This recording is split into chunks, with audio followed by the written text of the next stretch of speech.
এবার মিষ্টির দোকান থেকে 40,000 টাকা নিয়ে উধাও চোর।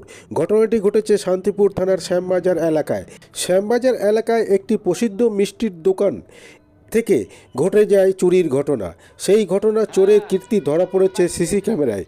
জানা যায় ওই মিষ্টির দোকানের মালিক তার দোকানের ড্রয়ারে 40,000 টাকা রেখেছিল তিনি কাউকে দেবেন বলে, কিন্তু আজ যখন সে ওই টাকাটি দিতে যাবে ড্রয়ার খুলে দেখে সেই টাকা নেই।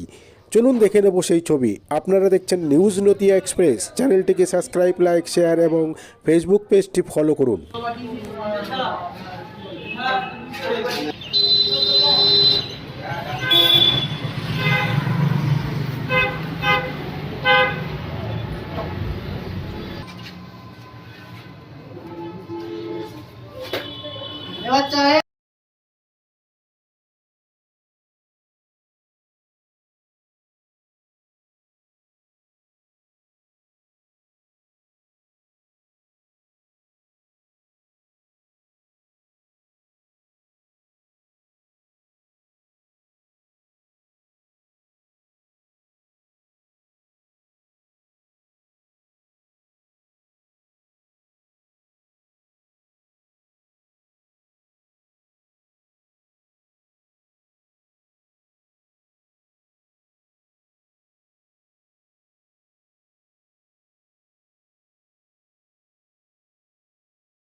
কি হয়েছিল ঘটনাটা?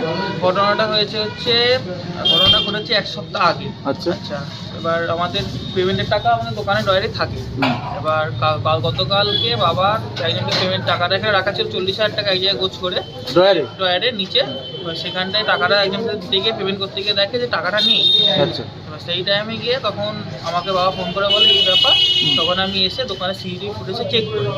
এবার আমি একটা ডেট বাই ডেট দেখতে দেখতে রাত্রিরে ডেট দেখতে 23 তারিখ ঠিক 2:30 নাগাদ এইখান দিয়ে ক্যামেরা যেখানে ফুটেজটা আছে এইখানটায় একজন নীল রঙের মাস্ক পরে মাথায় টুপি পরে খালি গায়ে সেই ভেতরে আসে। এবার সে বিগত 50 মিনিট কি 40 মিনিট মতো ভেতরে ছিল, ফুটেজে সেটা পাওয়া যায়।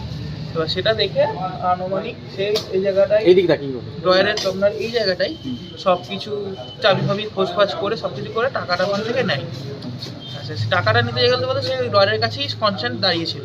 সব সব কিছু এখানে দেখেছে, সব কিছু নিয়েছে। এবার নিয়ে সেখান থেকে চলে যায়। এবার আমরা সেটা কালকে পেমেন্ট করার সময় জানতে পারি যে টাকাটা ওখান থেকে নেই। এবার সেটা হচ্ছে 23 তারিখ রাত্রির, 23 তারিখ রাত্রি বলতে 24 তারিখ পড়ে গেছিলো, 24 তারিখ 2:30 নাগাদ। আচ্ছা, দোকান বন্ধই ছিল তো? দোকান বন্ধ ছিল। ঢুকলো কিভাবে? ঢুকলো বলতে পেছন দিয়ে আমাদের উপরের লজের সিঁড়ি দিয়ে ভেতর দিয়ে ঢুকে এই গেটটা খোলা থাকে, সেখান দিয়ে ঢুকে এখানে ঢুকেছে। তাহলে এই যে সিস্টেমটা, তো জানাশোনা চোর মনে হচ্ছে। হ্যাঁ অবশ্যই, না হলে তো এত ভিতর দিয়ে ঢোকা যায় জানতো সে হয়তো সব পুরো জানে আর সে রাস্তাও চেনে। আচ্ছা, এমনকি পুরনো কাজ করেছে এমনও কেউ হতে পারে? হ্যাঁ হ্যাঁ অবশ্যই হতে পারে, না আমার কিছু না। আমি আনুমানিক একজনকে এমনি করছি। চেনা যাচ্ছে না কাউকে? চেনা যাচ্ছে না বলতে আমি ফুটেজ ধরে একজনকে আনুমানিক করছি, কিন্তু আমি শিওর হতে পারছি না। আমি শান্তিপুর থানায় অভিযোগ জানিয়েছি। আচ্ছা, আমি দুপুরবেলায় গিয়ে দরখাস্ত দিয়ে এসেছি। এবার বাকিটা ওনার উপর পুলিশ এসেছিল? পুলিশ এখনো আসেনি, কিন্তু পুলিশ দরখাস্ত দিয়ে আসার পর বলেছিল আসবে, এখনো আসেনি। আসেনি এসে এখনো? পৌঁছে এখন আসছে। সিসিটিভি ফুটেজটাও পুলিশ এখনো নেয়নি? না, ফুটেজ আমি অনুপম স্যারকে আমি একজনের মারফত পাঠিয়েছি, ছবিও পাঠিয়েছি। আচ্ছা, সেটা তো তিনি দেখেছেন। তিনি কত টাকা নিয়েছে? 40,000 টাকা। 40,000 টাকা। কি নাম আপনার? আমার নাম সানি ঘোষ। আপনি মিষ্টি ব্যবসায়ী? আমার নিজের দোকান, আমার মিষ্টি ব্যবসা।